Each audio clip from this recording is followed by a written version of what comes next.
Hi అండి, నేను ఈరోజు అరటికాయ ఫ్రై చేస్తున్నానండి.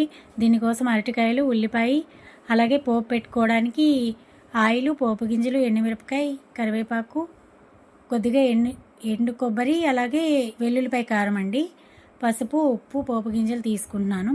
ముందుగా అరటికాయని శుభ్రంగా పైన తొక్కంతా చెక్కేసుకుని ఉల్లిపాయ రెండు కూడా ముక్కలుగా కట్ చేసి పక్కన పెట్టుకోండి. తర్వాత స్టవ్ ఆన్ చేసేసి కడాయి పెట్టుకుని ఒక 4-5 స్పూన్లు నూనె వేసుకుని పోపు గింజలు వేసుకోండి. అలాగే కొద్దిగా కరివేపాకు, ఎండుమిరపకాయ అన్నీ వేసేసుకుని ఇవి వేగాయి అనుకోగానే ఉల్లిపాయ ముక్కలు వేసుకోండి. ఇవి వేసాక 1 నిమిషం తర్వాత అరటికాయ ముక్కలు వేసుకోండి. ఇలాగనమాట. ఇప్పుడు దీనిలో కొద్దిగా పసుపు, అలాగే కొద్దిగా ఉప్పు వేసుకోండి. వేసేసుకుని మొత్తం కలిసిపోయేలాగా కలిపేసుకోండి. ఇలాగనమాట.